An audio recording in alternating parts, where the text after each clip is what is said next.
Dad, this year we are celebrating Thanksgiving with family. You are not invited. That is how the betrayal began, and I definitely did not deserve it. And when his wife added that I had not yet earned a place at her table, I replied with only one thing. I am canceling all automatic payments. An hour later, 95 missed calls. And then something happened that turned everything upside down. Before we continue, subscribe to the channel and tell us where you are listening from in the comments. The message arrived at 3:47 in the afternoon on a Wednesday, 2 days before Thanksgiving. I was reviewing a client portfolio when my phone vibrated against the mahogany desk. I looked down, expecting confirmation about plans for Thursday dinner. Maybe Michael was asking what time I would arrive or what I wanted to bring. Instead, I read, Dad, this year we will celebrate Thanksgiving only with immediate family. You are not invited. I looked at the screen and read it again. The words did not rearrange themselves to make sense. My reading glasses slid down my nose as I leaned in as if proximity could alter the meaning. Only immediate family. I was his father. What could be more immediate than that? Before I could process it, another message appeared in the family chat. Linda's name appeared with that little typing indicator, and then her words materialized like a slap in the face. Maybe one day you will earn the right to sit at the table with us, William. Not yet. I felt a tightness in my chest. I set the phone down carefully, like someone setting down something fragile that might break if handled roughly. But I was not the fragile one. I was the one who had kept everything under control for 8 years since my wife passed away, leaving me submerged in guilt, trying to prove to my son that I could still be the father he deserved, despite his mother's absence. I picked up the phone again. I checked the chat history. I found the thread from 3 months ago where Michael had asked me if I could cover the mortgage just for a few months while he adapted to a new position. I found Linda's message from last spring about private school tuition, how it was an investment in their children's future, and was I not investing in my grandchildren's future? And I found my own answers, each one a variation of course. Done. Sent. Whatever you need. My fingers moved almost on their own, opening my banking app. I navigated to the recurring payments section and simply looked at the list. I looked at it closely, perhaps for the first time since I set it all on autopilot. The mortgage payment, Michael's car lease, Linda's car lease, private school tuition for both kids, house insurance, utilities, the premium cable package, Linda's credit card autopay because she had convinced me that her business expenses were actually investments in Michael's future networking opportunities. I murmured the sum, letting every word hang in the empty office. $8,550 a month. Footsteps were heard approaching outside my office. Steve from the suite next door stopped at the doorway already with his coat on. His voice was cheerful and carefree. William, are you leaving soon? Happy Thanksgiving. I looked up and put on my mask. You too, Steve, drive safely. He waved at me and disappeared down the hall. I heard the elevator ding and then silence reigned again. Almost the entire building had already emptied out for the long weekend. I was alone with my phone, my computer screen, and a clarity I had not experienced in years. I read Linda's message one more time. Maybe one day you will earn the right, as if I had not earned anything, as if $8,000 a month were just an expectation, an assumption, the price I paid for the privilege of occasionally seeing my grandchildren at whatever event Linda deemed appropriate for my attendance. The screen went a little blurry. I took off my glasses and left them next to the keyboard. Without them, the numbers on my banking app became blurry and indistinct, but I did not need perfect vision to understand what I was seeing. I had been looking at this reality for years without seeing it. I thought about calling Michael directly, demanding an explanation, asking him what I had done to deserve this dismissal. But I already knew the answer. Nothing. I had done nothing but become indispensable and invisible at the same time. I was a checking account with a heartbeat, valuable only for what I could provide, and easily discarded as soon as I expected something as unreasonable as a seat at the Thanksgiving table. My thumb hovered over the bank app. The office was silent. Through the window, I could see the sun descending toward the McDowell Mountains, dyeing the Scottsdale sky in shades of copper and amber, beautiful and indifferent. The city would keep moving whether I spent the day alone or surrounded by family who tolerated me for my wallet. I opened the family chat one more time, read the 2 messages again, and then slowly reviewed the list of payments in my banking app. Every entry represented a decision I had taken: compensation for not having been present enough when their mother was sick, for working too many hours when Michael was little. For every perceived failure, I tried to remedy with money, because money was something I understood, something I could control. I stared at the list until the numbers were burned into my vision. My voice came out lower than expected, absorbed instantly by the leather chair and the empty walls. You only want your immediate family. Let us see how immediate your bills are. My thumbs moved across the phone screen with a firmness that surprised me. The message I wrote in the family chat was brief, with nothing to suggest there was a negotiation on the table. Thanks for letting me know. I am canceling all automatic payments today. Have a good holiday. I read it twice. I changed nothing. I pressed send. The little check marks appeared confirming delivery. I saw them turn blue. Read receipts. Both Michael and Linda had seen it. I did not wait for a response. The option to leave the group appeared when holding down the chat name, and I tapped it without hesitation. A brief confirmation dialogue asked if I was sure. I selected yes. The chat disappeared from my screen. I opened my laptop next to the phone, positioning both devices so I could work on different platforms. My banking app on mobile, institution websites on the larger screen. I configured these payments methodically over the years.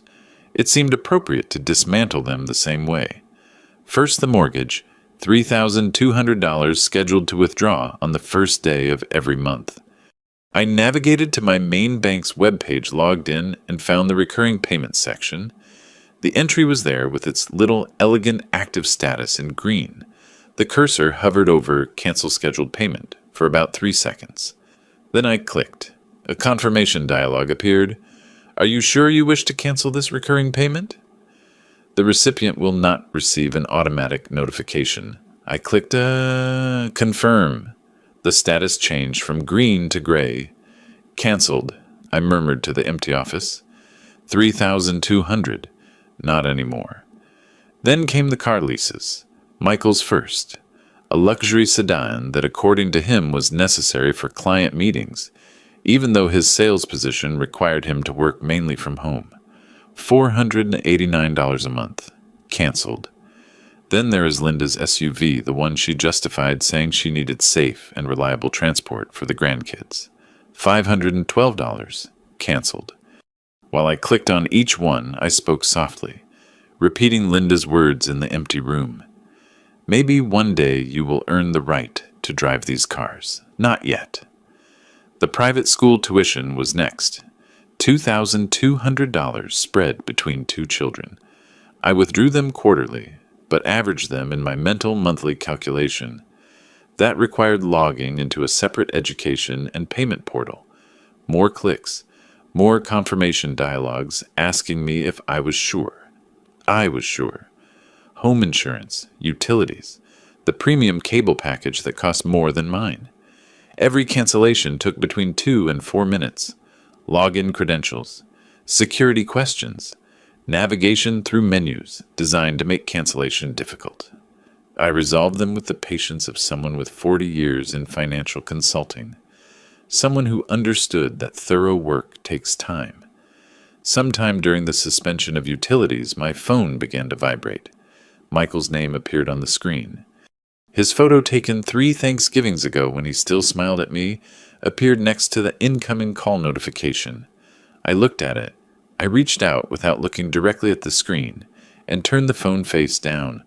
The vibration continued for 30 seconds and then stopped. The silence lasted maybe 2 minutes before starting again. The same name, the same photo. I kept my eyes fixed on the laptop screen, clicking to cancel the automatic payment for the cable package. By the time I finished with Linda's credit card, the last item on my list, the one that had been silently accumulating her business expenses at an average of $900 monthly, my phone had gone through several cycles of vibration silence and restart. I closed the laptop with a quiet click that sounded loud in the silence of the office. The time on the screen read 7:52 in the evening. I had been working a little over an hour. Outside downtown Scottsdale had transformed into its nightlife ambiance. Restaurant patios were filling up. Lights illuminated the sidewalks. People were starting their holiday celebrations early. I gathered my things slowly, laptop in my shoulder bag. The phone I picked up and put in my pocket, still face down, vibrating intermittently. Coat from the hook behind the door. I locked my office, walked to the elevator, went down to the parking garage, and got in the car. The whole time my phone would not stop vibrating against my thigh, like a furious insect trapped in a web. The drive to my apartment took 20 minutes in moderate traffic. I lived in a new complex near Old Town, a 2-bedroom apartment that had seemed too big when I moved in after selling the family home, but now seemed perfect for a person who did not need to satisfy anyone's expectations. Inside, I left my bag on the entry table and finally took out my phone. The lock screen was a disaster of notifications. 95 missed calls.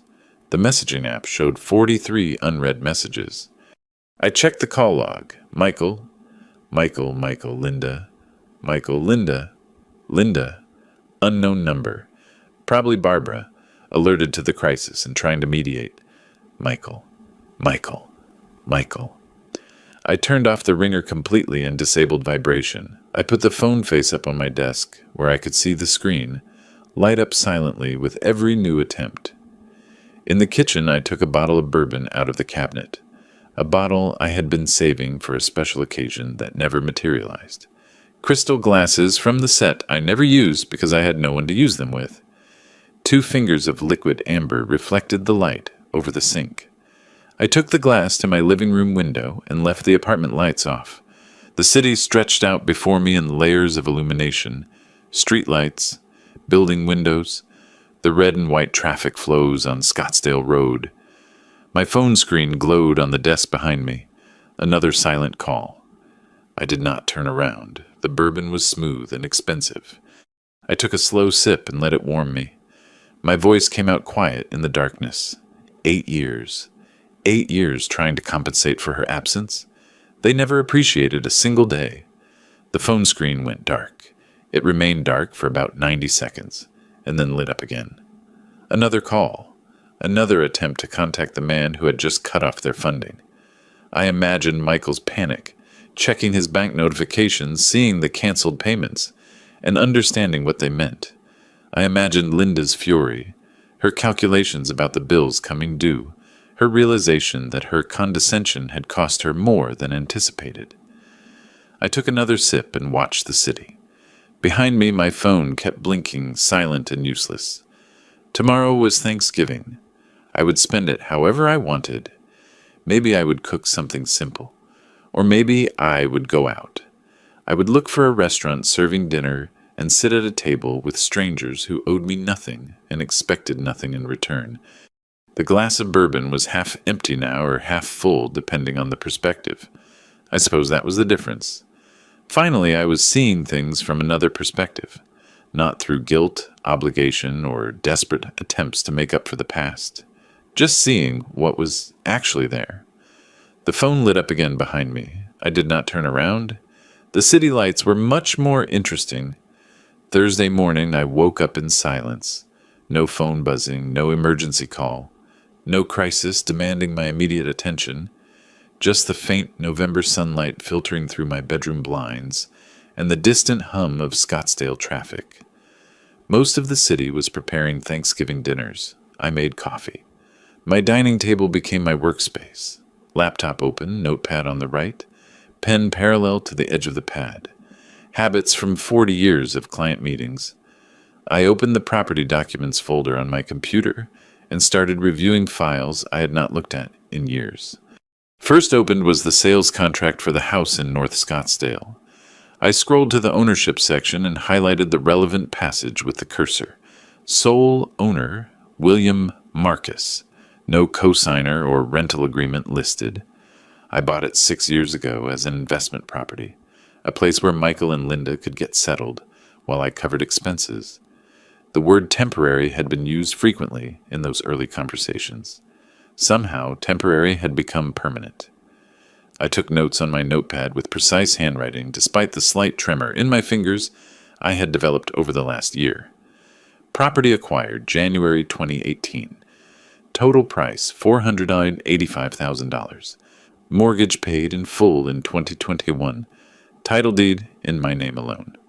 Next came the vehicle leases. Both contracts open in separate windows on my screen. Toyota Highlander for Linda, leased March 2022. Lexus ES350 for Michael, leased August 2023. I read the fine print I had barely skimmed when signing.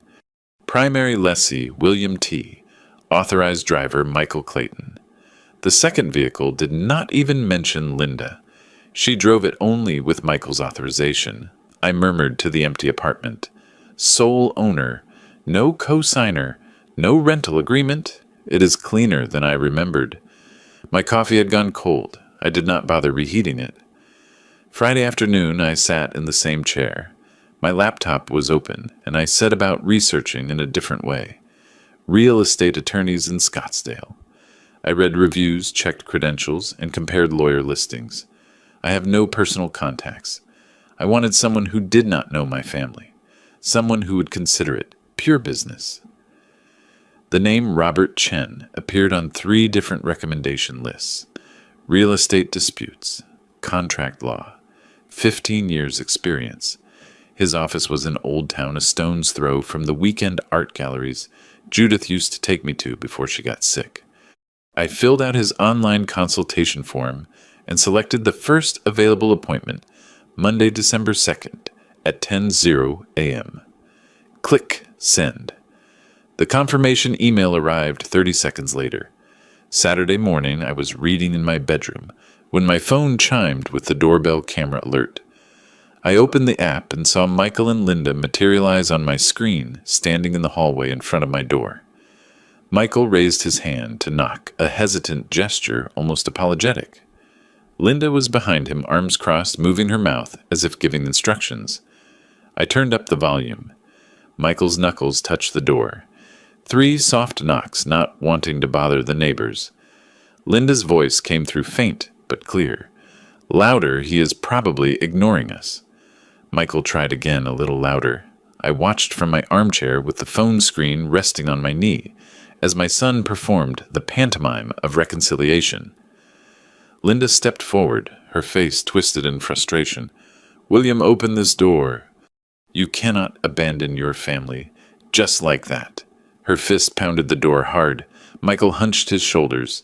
He reached out and touched her arm. Maybe we should go. She shook him off. She pounded again. She screamed my name 3 more times, each repetition sharper than the last. I saw her face flush in the grainy camera image. I saw Michael glance nervously toward the elevator. I watched them stand there almost 10 minutes before Linda finally grabbed Michael by the elbow and dragged him down the hall. They disappeared from the frame. I heard the elevator ding through the walls. I put the phone down. I went back to my book. Sunday night. I was at the dining table sorting documents into folders when Barbara called. I stared at her name on the screen for several rings before answering. William, please. They are desperate. Her voice trembled. Genuine distress rather than manipulation, at least at first. The children need their grandfather. Do not destroy this family for a single mistake. I kept a measured tone. I am not destroying anything, Barbara. I am simply choosing not to fund those who treat me with contempt. But they apologized. No. Linda told me I had not earned the right to sit at the table with my own family. Michael agreed with his silence. That is not a mistake. It is a demonstration of how they see me. She changed tactics. I could hear it in her breathing, the brief pause before the next sentence. How can you be so cruel? Your wife would be ashamed of you, right now. A chill invaded my chest. My wife would want me to keep my dignity. Goodbye, Barbara.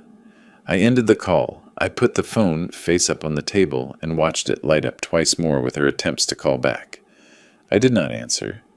The apartment felt especially quiet after that. I organized the last folder, slammed it shut, and stacked it with the others. I leaned out my window and watched the Sunday afternoon traffic, the restaurants with their orange outdoor heaters, lit couples walking their dogs, the daily rhythm of those not spending the holiday weekend remembering family failures. I spoke to the empty room. Everyone thinks money is synonymous with love. No one asks what love is worth without respect. My reflection in the window glass looked older than 62 years, tired but not defeated. There was a difference between exhaustion and surrender, and I had spent too many years confusing them. Monday morning would arrive. The lawyer would review my documents, and we would begin the work of dismantling what I had built. My phone notification light blinked ceaselessly, more messages I would not read that night. Outside the city continued its weekend of disconnection, oblivious to the small domestic war, waging in voicemails and doorbell recordings. I moved away from the window, made a simple dinner, and ate it at the table where my laptop and notepad awaited the next day's phase. The silence was no longer uncomfortable, but clarifying. Monday morning arrived with the clarity that arises after an irreversible decision. I showered, dressed in dark gray trousers and a button-down shirt, business casual, the uniform of a man who still went to the office daily and understood the difference between casual and sloppy. I gathered my documents into the leather portfolio my first firm had given me for retirement, back when retirement seemed like something that only happened to other people. I drove from my apartment to Old Town Scottsdale and parked in the public lot near the art galleries. I walked 3 blocks in the crisp December air to Robert Chen's office, a modest 2-story adobe structure with desert landscaping that somehow managed to look professional and modest at the same time. I pushed open the glass door exactly at 10. The receptionist directed me to a conference room where Robert waited. He was younger than I expected, maybe about 45, with black-rimmed glasses and a firm handshake that denoted confidence rather than aggression. "Mr. William, please have a seat." I sat across his desk, placed my portfolio on my lap, and unzipped it calmly. Robert settled into his chair with a legal pad in front of him and pen already uncapped. "I reviewed the basic information from your inquiry form," he said, "but I would like to see the documents. Let us start with the deed to the house." I pulled it from the portfolio and slid it across the desk. He examined it with the same attention I recognized in my own work, someone who knew which details mattered. He took some notes and looked for information. "The vehicle leases, please." I handed them to him. He spread it all out on his desk like a poker hand, with documents unfolded so he could see them all simultaneously. He spent almost 20 minutes reading, comparing, and occasionally glancing at the bank statements I had included showing 8 years of payment history. When he finally leaned back in his chair, his expression had not changed.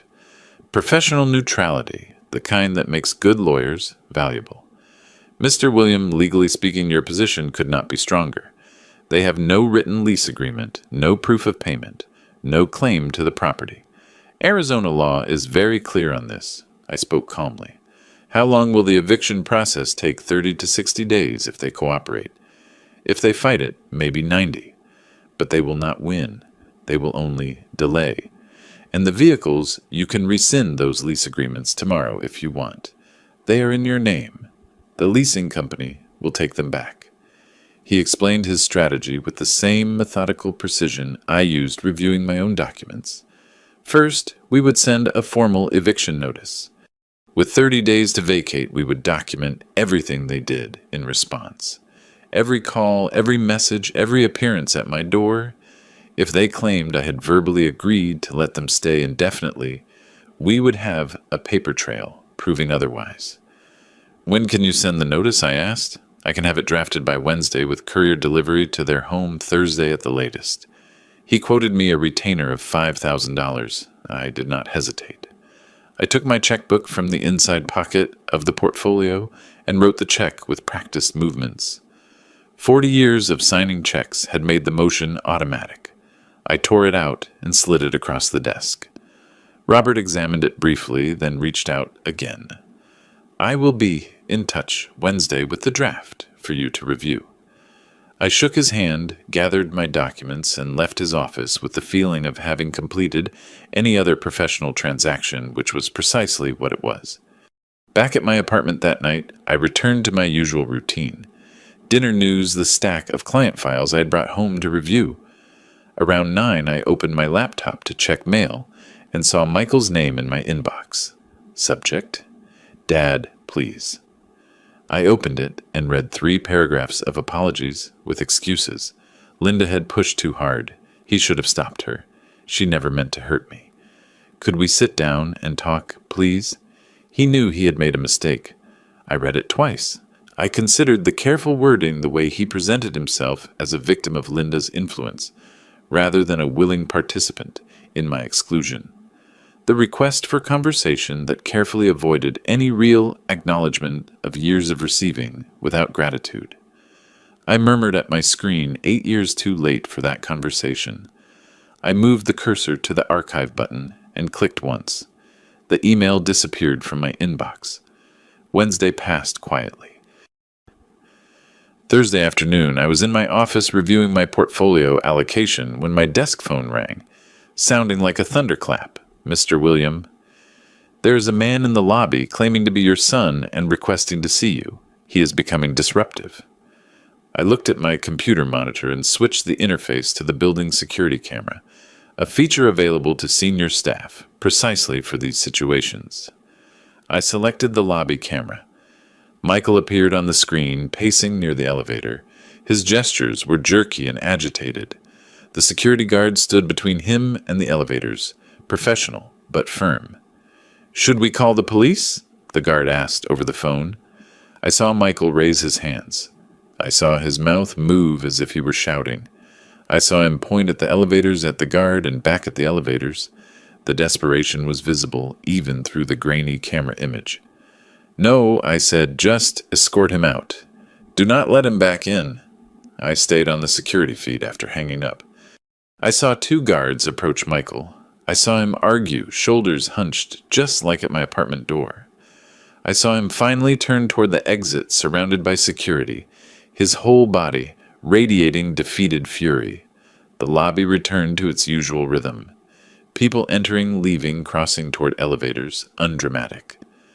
I went back to my portfolio allocation spreadsheet and spoke softly to my empty office. "You wanted to exclude me from the table, Michael. Welcome to the same feeling." My phone showed no new messages. The workday continued its usual course. Outside my window downtown, Scottsdale went on normally. The lunch crowd dispersed. Afternoon meetings began the city indifferent to small family catastrophes. I returned my attention to the numbers on the screen. Asset allocation risk assessment. The comfortable language of a profession with meaning where value could be calculated and consequences predicted. Not like family where 8 years of payments and gifts earned you only contempt and a Thanksgiving exclusion. The office was quiet, professional, mine. I closed the portfolio file and opened the next one. Monday morning arrived with the weight of inevitability. I was at my desk reviewing a client's portfolio, rebalancing it when my phone chimed. Text from Robert Chen. Notice delivered. Signed at 10:47 a.m. The 30-day period begins today. I read it twice. I saved a screenshot in the folder I created specifically for this process. Legal documentation. December 2024. I returned to the spreadsheet on my screen. The portfolio needed attention. Mrs. Henderson was 73 years old and risk-averse. Her investment had drifted too far into equities. I took notes on possibly transferring 15% to municipal bonds. My office phone rang 40 minutes later. Michael's number was on the caller ID. I answered, expecting his voice. Instead, Linda exploded over the speakerphone. "You cannot do this. It is illegal. We have rights. You are a cruel old man, and we will sue you for everything." Her words tripped over each other, fury and panic mixed in a shrill sound. I held the phone slightly away from my ear, waiting for her to stop to breathe. When she finally did, I spoke calmly. "Everything is legal. Speak to your lawyer." I pressed the red button. The line cut. I opened my contacts list, found her number, selected block. A small dialogue appeared asking if I was sure. I confirmed. Her number disappeared from my available contacts. The rest of Monday passed without incident. Client calls, portfolio review, a lunch with a prospective client consolidating retirement accounts. Normal work, the kind that had sustained me for 4 decades. Numbers made sense. Risk was calculable. Consequences followed predictable patterns. Tuesday and Wednesday continued the same way. I heard nothing from Michael or Linda. I assumed they were consulting their own lawyer, finding out what Robert had already told me. Contesting this would be expensive and futile. Thursday afternoon, I was reading at home when the doorbell rang. Not the camera alert that sounded when someone approached the building entrance, but the doorbell to my apartment door. I checked my phone camera. Barbara was in the hallway, alone. She looked tired, sad. She raised her hand to knock again. I hesitated to leave her there, letting the camera record another failed contact attempt, another piece of documentation for the file Robert was building. But it was Barbara Judith's mother, a woman who held my hand at the hospice even when she knew I had not been good enough. I opened the door. I opened it. "Hello, Barbara." She looked at me with red-rimmed eyes. "Can I come in, please?" I stepped aside. She entered, and I gestured to the sofa. I sat opposite her. The coffee table separated us like a negotiation barrier. Maintaining intentional distance, she sat with her purse clutched in her lap, hands working the leather strap. "William, please. The children, Emma and Jack, will lose their home right before the holidays." Michael made a mistake. "Yes, but families forgive. Do you not remember how much your wife valued family?" I let her speak. I listened as she went through every argument I expected. The grandkids would suffer. Michael was sorry. We all make mistakes. Family was supposed to be forever. For almost 2 hours she sat there twisting a tissue into shreds. Her voice alternated between pleading and reasoning. I remained in the armchair, hands resting on the arms, posture upright but not rigid, attentive, impassive. Finally, she resorted to her last weapon, the one I knew was coming. It would break your wife's heart to see this. She wanted you to be the bigger person, to forgive. I leaned forward and spoke with serene intensity. My wife would want me to maintain my dignity, Barbara. She did not want me to be an ATM. Love does not look like this. But Michael, he did not mean it. He showed me exactly what I meant to him. A source of income, not a father. There is a difference between family and those who exploit you. She stood unsure. Her face was wet. "I cannot believe you are doing this." I walked her to the door. I did not hug her or comfort her. I opened the door and nodded once. She stepped into the hall, and I closed the door carefully behind her. The apartment fell silent again. I went back to my chair, picked up my book, and tried to find the page I was on before the bell rang. At first, the words made no sense. My eyes scanned the sentences without absorbing the meaning. I put the book down. I looked at the closed door and spoke to the empty apartment. Everyone confuses enabling with loving. I no longer remember that confusion. The afternoon light was fading outside my windows. Traffic noise from Scottsdale Road could be heard. Someone's TV played faintly down the hall, a holiday sale commercial. Cheerful voices promising perfect gifts. I thought about Barbara's face as she left, the genuine pain she felt. She thought she was helping. She thought she was defending family values. But family values without mutual respect were not values at all. They were just chains disguised as connection. My phone was on the nightstand, dark and silent. No new messages. Apparently, Michael and Linda had learned of Barbara's failed mission. Or maybe they were waiting to see if she had sown doubts that would turn into capitulation.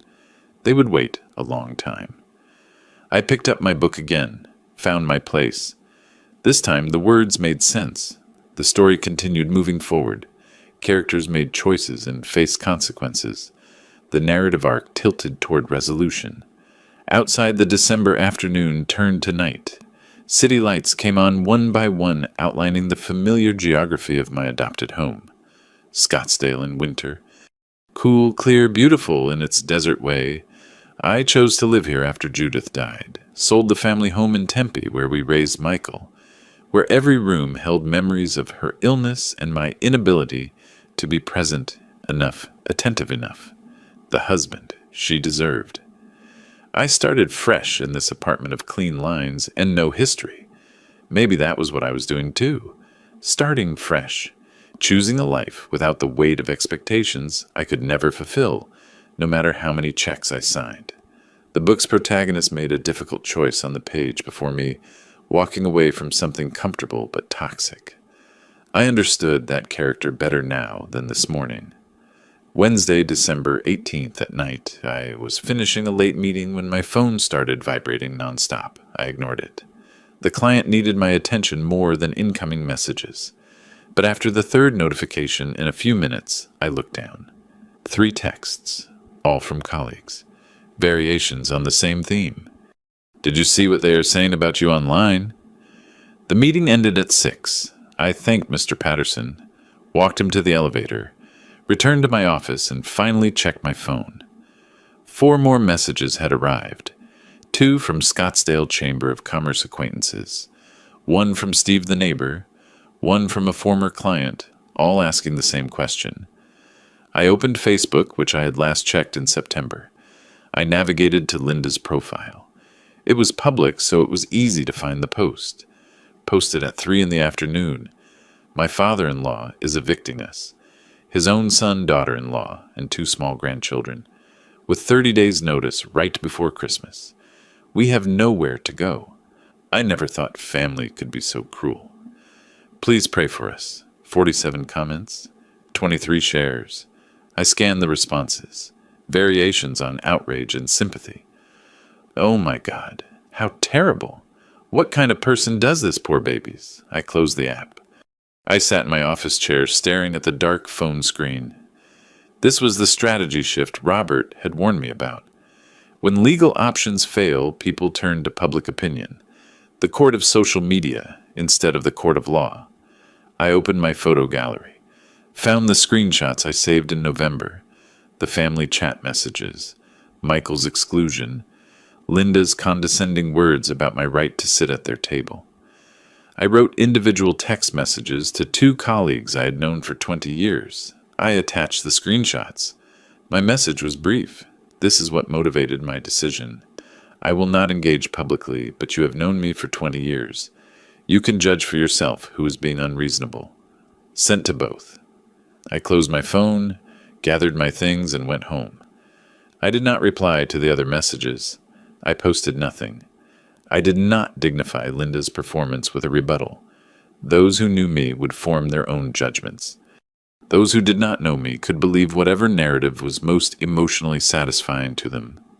The rest of the week passed quietly. Work, home, usual routines. My phone finally stopped vibrating with concerned messages as the social media storm gave way to fresher drama. Sunday morning, December 22nd, I was reading in my armchair when the doorbell camera alerted me, not my apartment door, the building entrance. I opened the app. Michael, Linda, and Barbara were outside on the sidewalk, not approaching the door, simply standing there, positioned, where anyone entering or leaving the building could see them. Linda held Emma's hand. Michael carried Jack on his shoulders. I put down my book, made coffee, leaned back in my chair and checked the camera periodically. They stayed an hour, a carefully staged family gathering that coincidentally took place outside my building on a Sunday morning when residents were coming and going, and surely someone would mention it to me. When forced to come down and connect, I spoke to my empty apartment, staging a chance encounter. I have managed investment portfolios for 30 years. I recognize a setup when I see one. They gave up around 11:30. I watched them walk to their car. Michael had slumped shoulders, Linda with jerky, accusatory gestures, Barbara following closely, looking defeated. Christmas arrived on Wednesday. I had reserved at the Mission an upscale restaurant in Old Town that remained open during the holidays. I wore a casual blazer and dark trousers. I arrived there at 6 in the evening and left the car with the valet with a generous tip. The restaurant was half full. Couples, families, and a few other solitary diners scattered throughout. I asked for a table near the window. I ordered the daily special and took out the book I had brought. I spent 2 hours there reading between courses, watching the sunset dye the McDowell Mountains in shades of copper and purple, listening to conversations at other tables, the pleasant murmur of people belonging. No one bothered me. The waiter was professional and discreet. The food was excellent. The wine paired perfectly with every course. I paid the bill, wished the staff happy holidays, and drove home through empty streets. Almost all of Scottsdale was inside, with family. The city felt quiet, clean, mine. Back at my apartment, I changed into comfortable clothes and settled on the sofa with a documentary about the Apollo program. Something about men who left Earth, traveled to the moon, returned, and were changed. My phone rang around 10. Message notification. I picked it up, expecting a holiday greeting from a colleague. Instead, I found a photo from Linda's number.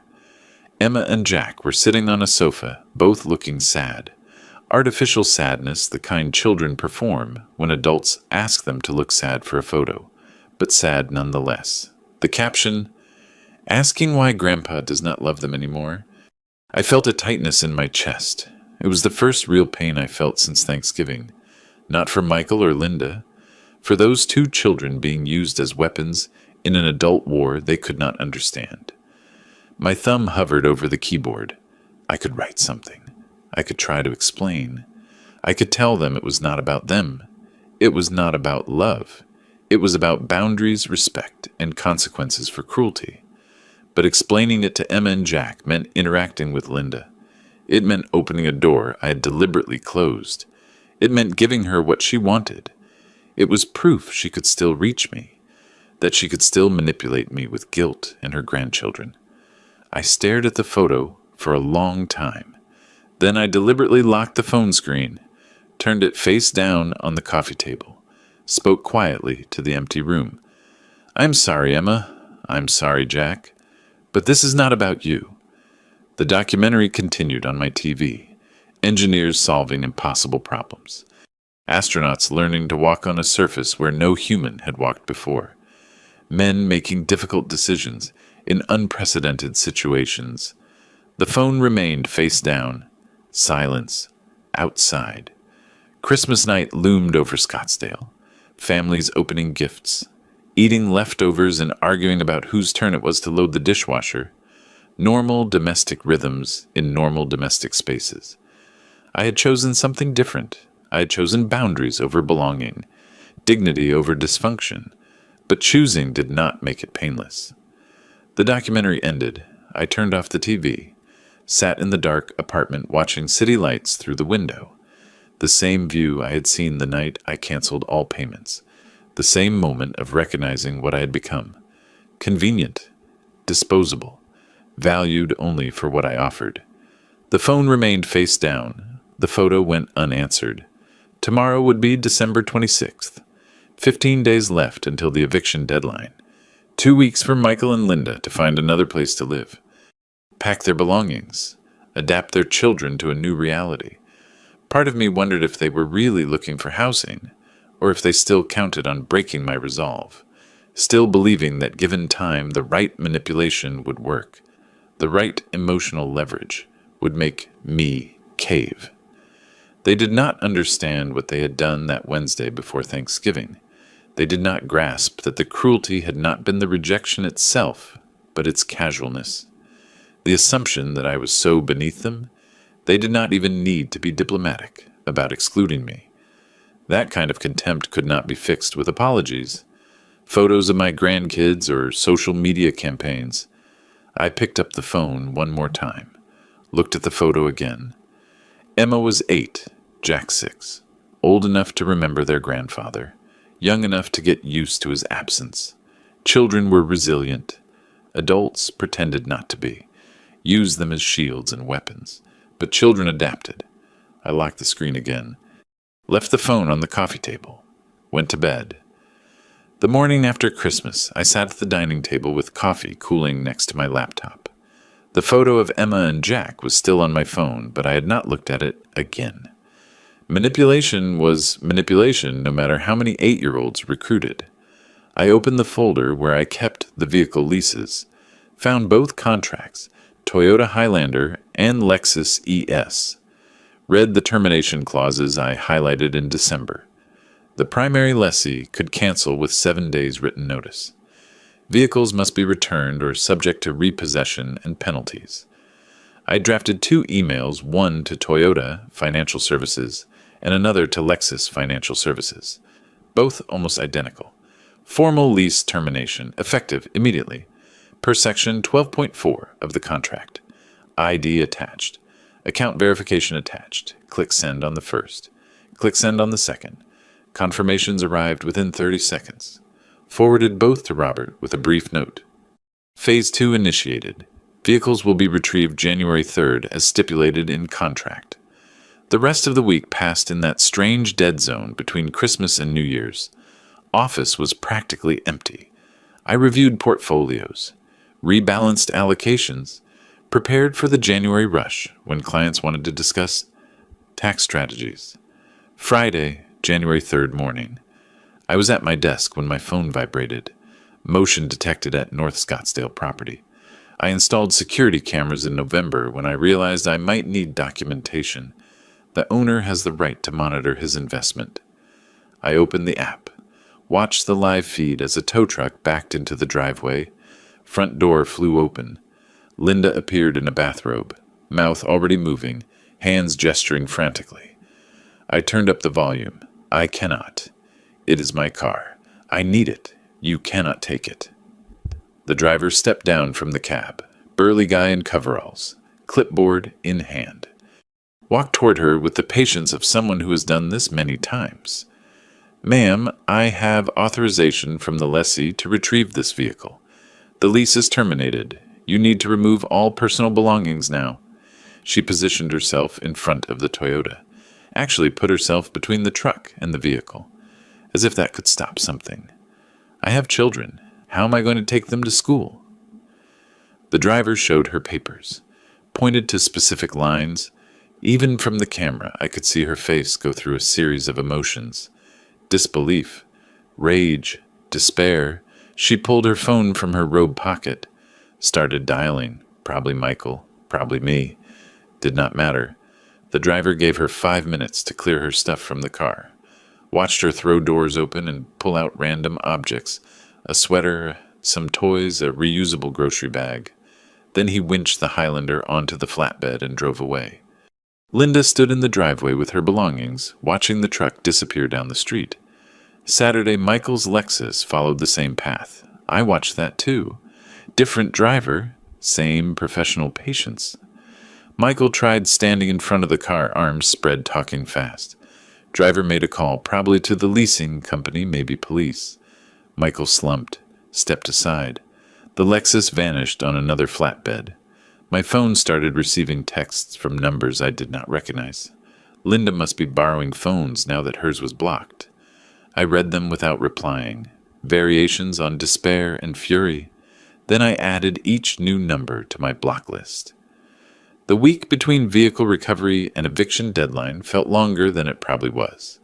Went to work, came home, checked security cameras, occasionally seeing Michael and Linda loading boxes into a moving truck they had rented. Thursday, January the 9th night, I sat in my dark apartment with only my laptop screen glowing. Opened security feed and watched. Michael and Linda making trip after trip. Boxes, furniture, lamps. Everything they had accumulated over 6 years, living rent free. Their movements were mechanical. Exhausted, they did not seem to speak to each other. Around 9 p.m., the U-Haul finally pulled away from the curb. Michael driving, Linda in the passenger seat, both staring straight ahead through the windshield. The house stood empty under streetlights. I closed the laptop, sat in the dark for a while. Felt relief, not triumph. This was not victory. It was just the end of an unsustainable situation, like finally selling a bad investment. You did not celebrate. You just stopped losing money. Friday morning, I drove to the North Scottsdale house, used my key to open the front door. Sound echoed in the empty space. I walked slowly through every room, my footsteps too loud on hardwood floors. The house smelled of cleaning products and abandonment. They had tried to leave it presentable, probably hoping I would not claim damages. In the hallway, I found scratches on the wall, looked like furniture scraped it during the move. In the living room, a dark stain on the carpet near where the sofa had been. Probably coffee or wine, too set to clean. I photographed both, not because I planned to do anything about it, just documentation. Proof of what was left behind. My phone vibrated. Text from Robert. "Move out clear," I replied. "House inspection complete. Minor damages noted. What is next step?" His reply was quick. "Document everything but do not pursue financial claims. It will look petty and vindictive. You have already made your point. Let them go." I read it twice. He was right. Chasing them for a carpet stain and wall scratches would ruin everything. Make it look personal instead of principled. Understood. Proceeding with next steps. I took one more walk through the empty house. Looked out back windows at the small yard they never maintained. Checked the garage where Michael's Lexus used to park. Everything hollow, clean, ready for the next chapter. Locked the front door. Stood for a moment in the driveway, keys in hand. They lived here 6 years. Never paid rent. Never maintained the property. Never acknowledged the gift they were given. Got in my car and drove back to my apartment. The house would sit empty for now.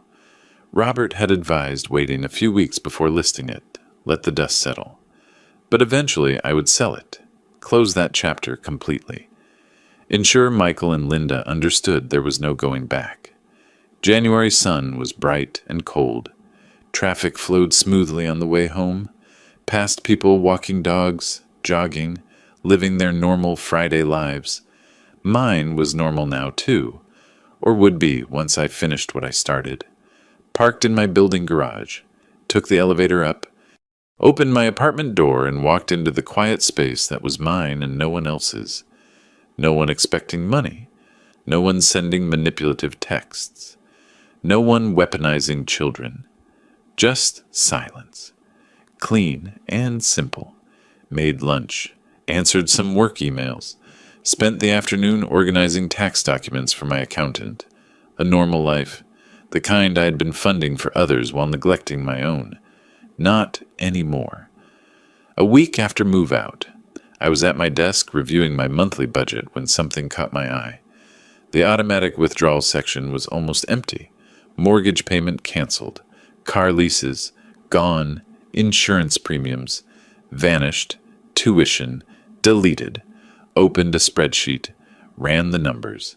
$8,550 monthly. Staying in my accounts now. Updated my retirement projections. Watched the compound interest calculations adjust upward. Satisfying. In a purely mathematical way. 3rd week of January. My phone rang. Michael's number. Almost let it go to voicemail, but something made me answer. Linda's voice exploded over the speaker before I could say hello. "William, please, I am begging you. Forget everything else. Just pay for the kids' school. Emma and Jack did nothing wrong. They need their education. We cannot afford the 3rd term without you." I let her finish, her voice sped up with panic, words tripping over themselves.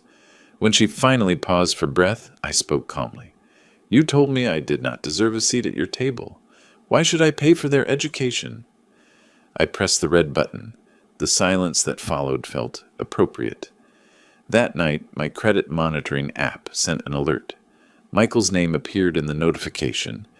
We had connected years ago when I added him as an authorized user on one of my cards, a connection that still showed linked accounts. His credit score had dropped 118 points. Collection activity detected. I reviewed the details without doing anything. Closed the app. Went back to the book I was reading. Financial consequences were unfolding exactly as they inevitably would. When you live beyond your means and your safety net disappears, math becomes ruthless. Early February, I received a thick envelope in the mail. Address written in careful, childish handwriting. Crayon drawings decorated the edges. Flowers, hearts, and stick figures. I opened it standing by the dining table. Pulled out lined paper with clear lettering. Dear Grandpa, please forgive Mom and Dad. We miss you. Love, Emma and Jack. Held it up to the light. Letters were too uniform, too perfect for an 8-year-old. Spacing too deliberate. The phrasing, please forgive Mom and Dad, clearly adult. I put it in the documentation folder, not the trash. Proof that manipulation continued, that Linda was still using children as weapons instead of taking responsibility. Spoke quietly to the empty apartment. Weaponizing 8-year-olds. Handwriting isn't even close. Did she really think I wouldn't notice? Then sorry you got caught in this. Emma, but your parents need to learn. Mid-February, I scheduled an appointment with a real estate agent. Patricia Morgan had good reviews, specialized in North Scottsdale properties. We met at her office in Old Town. She reviewed the house details on her computer. 4 bedrooms, 3 baths, 2-car garage, prime location, well maintained. It is a lovely property. Mr. William, prime location, great condition. We should have no trouble at this price point. May I ask if proceeds are going into another property? My answer was simple. No, I am simplifying my portfolio. This was an investment that did not work out. She nodded. Understood that investment properties sometimes did not perform. Did not need to know the investment had been in family, not real estate returns. Signed the listing agreement. $675,000, slightly above market, but the house justified it.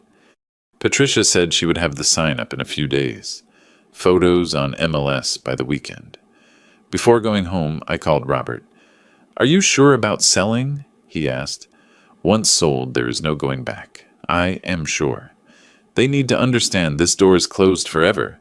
No reconciliation, no second chances. It is over. He was quiet a moment. Then all right. You have been consistent from the start. I respect that.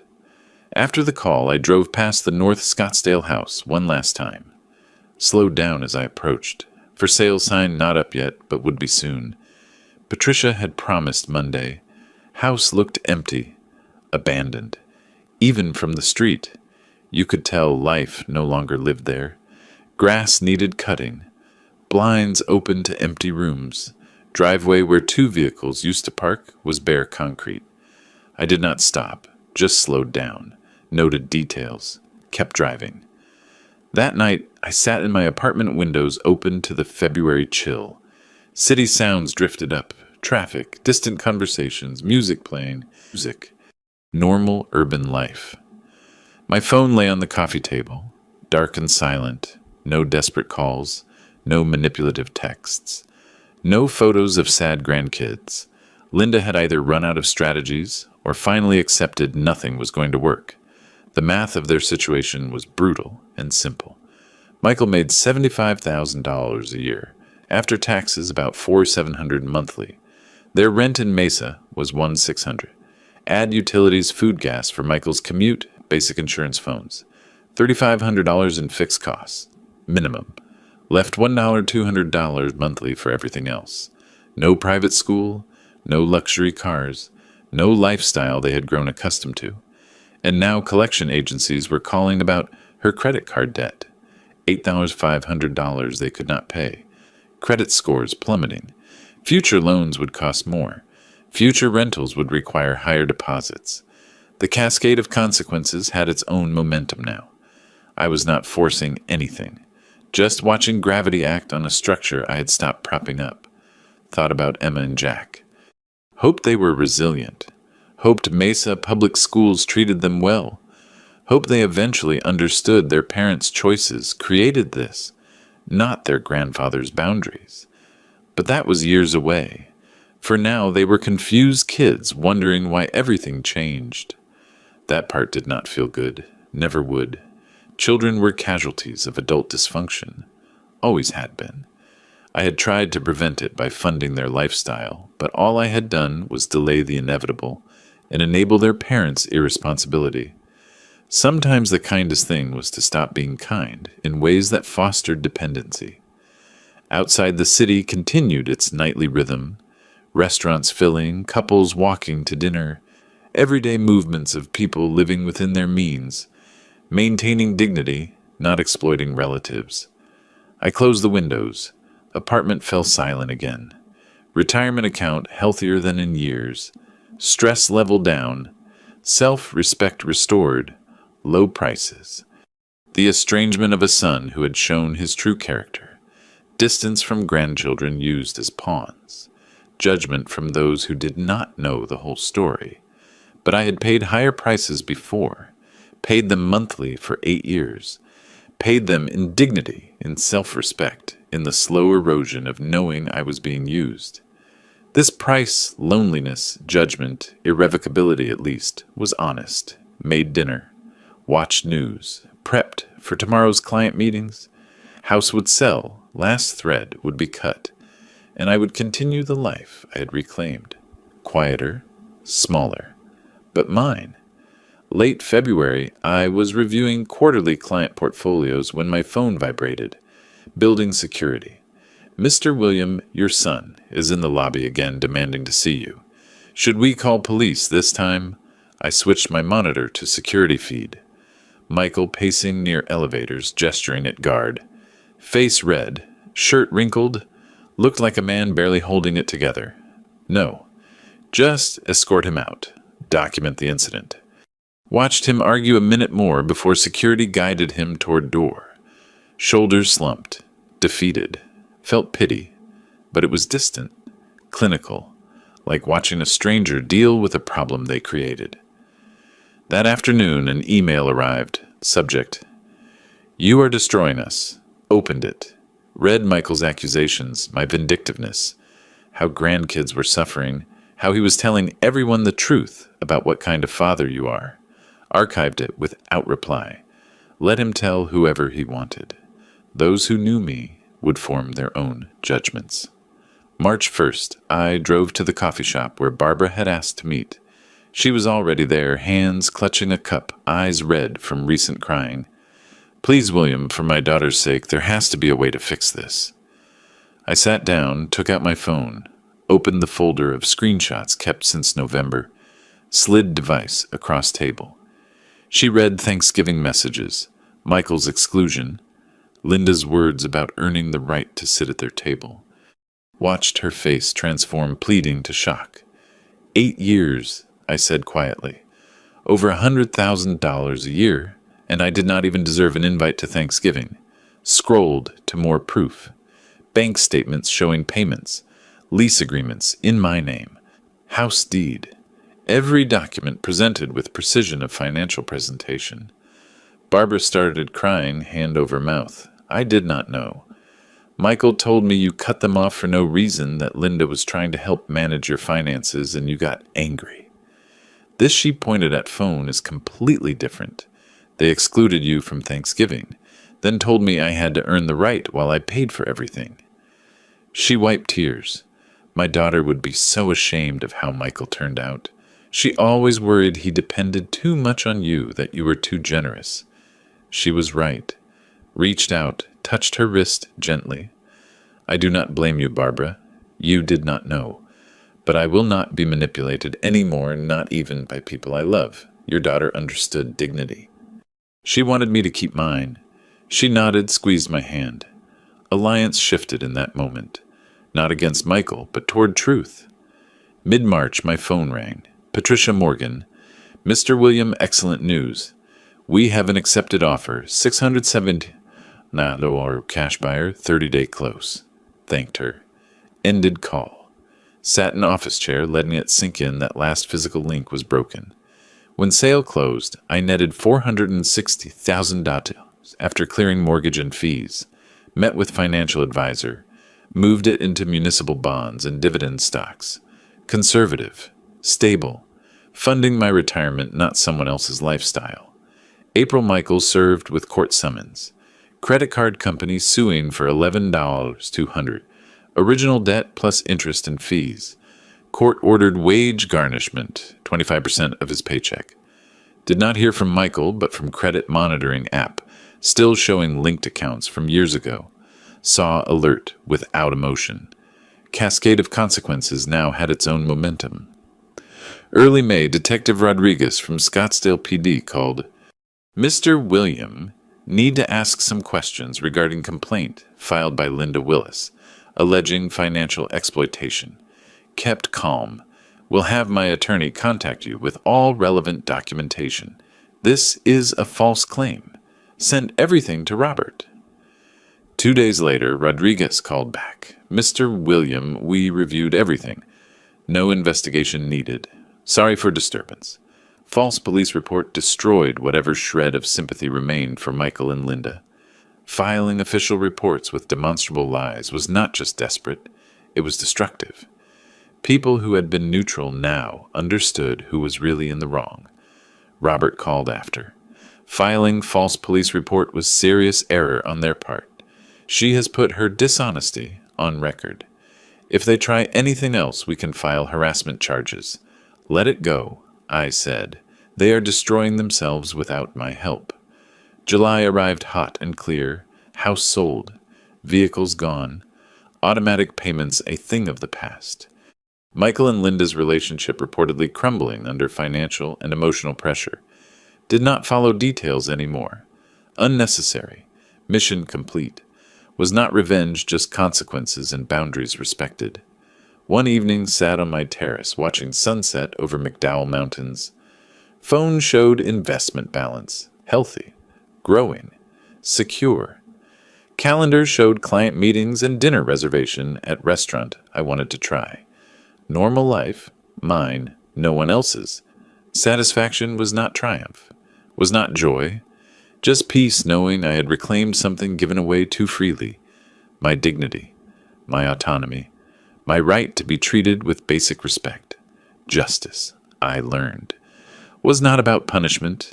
It was about refusing to participate in one's own exploitation, about drawing lines and holding them even when people cried, threatened, or tried to weaponize children. Sunset painted sky layers of orange and purple. Beautiful, indifferent. Mountains did not care about family dramas, financial fallouts, or revenge stories. Neither did I. Not really. Story was over. Only living the life I reclaimed remained. August 1st arrived with morning heat already building. Sat at dining table with coffee laptop, open checking emails, quarterly reports, meeting confirmation junk mail about extended car warranties, and then Michael's name in inbox, subject. I get it now. Almost deleted without reading. Almost. But cursor hesitated. Clicked. Dad, I get it now. We were wrong. I was wrong. Not asking forgiveness because I do not deserve it. Just want you to know I do not blame you anymore. You did what you had to do. Trying to be better for Emma and Jack. No signature, no love, Michael. Just those words, read twice, hovered cursor over reply, started typing. I appreciate that. Stopped. Deleted. Started again with thank you. Stopped again. Finally closed email without replying. Moved to folder named Archive Not Trash. Received my confirmation. No reply necessary. 10 days later, Barbara called. Asked if I wanted coffee at our usual spot. We had re-established relationship after March revelation. Met monthly now, over lattes, she told me. Michael is working himself to exhaustion. 2 jobs, IT position during day, Amazon warehouse evenings. Linda asked for divorce, moved to Texas to live with her mother, put down my cup. How is he managing? Barely, but trying. Kids with him weekends. He is drowning in debt, but asking nothing from you. Asked me to tell you he is trying. Not so you forgive him, just so you knew. Took out my phone, found photo from years ago. Michael as teenager, smiling with his mother at high school graduation. Showed Barbara. That is the son I remember. Hope he finds that person again. She nodded, sat in comfortable silence a moment, then asked carefully, Barbara, I know Emma and Jack visit you weekends. Would it be possible not now, but someday to see them at your place? Not as part of fixing things with Michael, just separately. She reached out, squeezed my hand. Think that would be good for everyone? Michael will not object. He knows he destroyed that relationship, and kids need good people in their lives. Next weekend, drove to Barbara's house in Phoenix. Carried bag with board game I bought. Ticket to ride. Age appropriate engaging. Emma and Jack in living room when I entered. Froze. That is great-grandma's friend, Barbara said smoothly, not forcing Grandpa label. Within an hour, we were sitting cross-legged on floor. Little hard at 62, but worth it playing game. Handed dice to Emma. Showed Jack how to count spaces. Let afternoon unfold naturally. Midway through game, Emma looked up. Great-grandma says you used to come to all our school plays. Why did you stop? Looked at Barbara. She gave small nod. Life got complicated, sweetie, but glad I am here now. Jack, focused on game piece, asked, Can you come next weekend too? We will see, but I would like that. Game continued. Laughter, simple conversations, no agenda other than being present. Leaving Emma, gave goodbye hug. Jack waved from behind Barbara's leg, still shy but warming up. Drove home feeling something unexpected. Not triumph, not vindication, just peace. Last evening of August, stood on terrace sipping iced tea, watching sun dip over mountains. Phone showed financial dashboard. Retirement accounts healthy. Cash reserves strong. Monthly budget clear, simple. 9 months since Thanksgiving. 9 months since text, telling me I had not earned right to sit at their table. Thought briefly of Michael in warehouse. Emma and Jack in smaller school. Felt neither guilt nor glee. Just acceptance of consequences and boundaries maintained. Switched to photo gallery. Found picture from Barbara's house. Kids and I laughing over board game. Allowed myself small smile. Had not won back family. That was no longer goal. But had won back myself. My dignity. My autonomy. My right to be treated with basic respect. Investment proceeds sat safe in conservative funds. No parasitic payments draining accounts. No manipulative texts arriving at midnight. No photos of sad grandkids designed to weaponize my love. Just my life, clean, simple, mine. Sky turned amber and pink. City below began evening transformation. Lights coming on. Traffic patterns shifting. People going home from work or out to dinner. Spoke softly to empty terrace. 9 months. Feels longer. Feels like different life. Then quieter. I do not need them to be sorry. Just need them to stop taking. And they have. Michael was learning consequences. Working 2 jobs. Managing debt. Parenting virtually alone after Linda jumped ship. Same single parenthood I experienced after Judith died. Though mine by death, not choice. Maybe he would come out better for it. Maybe he would find that teenager and photo the one with potential before entitlement and manipulation became his operating system. Or maybe not. Either way, not my responsibility anymore. Had given advantages, education, support, free housing, vehicles, tuition. They transformed them into expectations, rights, then used them as weapons when I failed to meet expectations. Sunset deepened. Mountains turned purple in fading light. Hawks circled on thermals, riding air with natural grace. Had spent 40 years building financial security. 8 of those years hemorrhaged money into Michael and Linda's lifestyle, while they treated me with contempt. Now bleeding stopped, wound healing, scar tissue stronger than original skin. Phone vibrated. Barbara texting. Kids asked when you were coming back. Are you working next Saturday? Replied. We'll be there. Put phone down. Watched last sliver of sun disappear behind mountains. Sky burned brilliant orange, then faded to deep blue. Justice was not revenge, not punishment, was not even about being right. was simply refusing to fund your own disrespect, drawing boundaries, maintaining them, living on own terms, even when those you loved tried to dictate them through manipulation and guilt. Had drawn those lines, held them, reclaimed my life. Terrace cooling now. Evening breeze carried scent of desert sage and distant mesquite. Inside apartment waited. Quiet, organized, peaceful. Tomorrow, client meetings. Portfolio review. Maybe lunch with colleague. Normal life. Kind I had been too busy helping others live to fully inhabit myself. Finished tea. Picked up phone. Took one last look at photo of Emma and Jack laughing over board game. Then turned and went inside, closing terrace door. Sunset continued, without me. Beautiful, indifferent. Exactly as it should be. If you like this story, hit like on the video. Subscribe to the channel, and share your thoughts in the comments. To hear the next story, click the box on the left. Thanks for watching.